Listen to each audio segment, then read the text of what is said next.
We watch these incidents, we sort of, mounting fear and also just pure, we just don't understand why they repeatedly happen.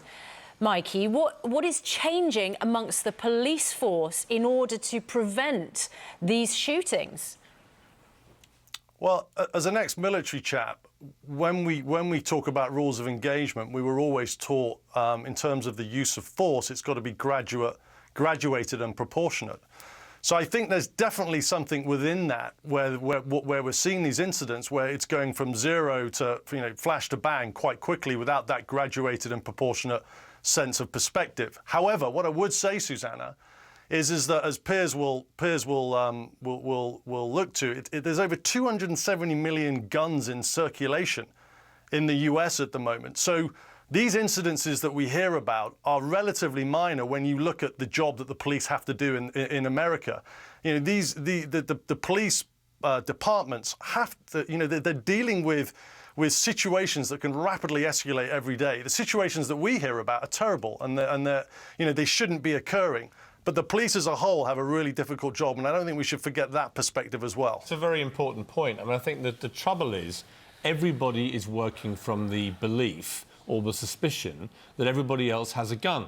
So the police assume that everybody that they stop may be armed. In Carolina, for example, they have open carry laws, so people can randomly walk around perfectly legally with guns on them. Similarly, the civilians all know the police are all armed, so the tiniest kind of infraction or argument, unlike in somewhere like Britain where no one has guns, where it might end up in a punch-up or something, in America it very quickly escalates time and again to a shootout because of this kind of belief that it's like the Wild West. You're in a bar, he's got a gun, and anything happens, off it all goes. And I think this is the problem. It's the prevalence of guns is the problem. Yeah. Mikey, thanks so much. Yeah. Sorry. Go ahead.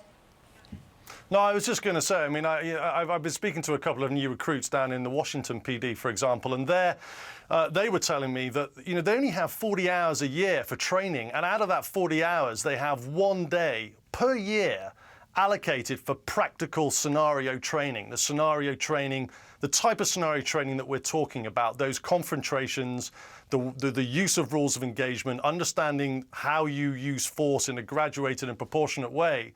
And they only get a day per year to do this. Then there's resources in terms of body cams, and that's where all the resources are going at the moment, is on the body cam. So, there's a lot of pressure on the police, but at the same time, grand juries aren't indicting when there's unequivocal evidence as well. So, it's a really impossible situation. Then you've got, obviously, the cultural history of racism involved in America. So I think it's a melting pot which could potentially, explode if these types of scenarios aren't nipped in the bud and something's done about it. I think it is exploding. That's the problem. Mikey, all right, Mikey. Thanks very much indeed.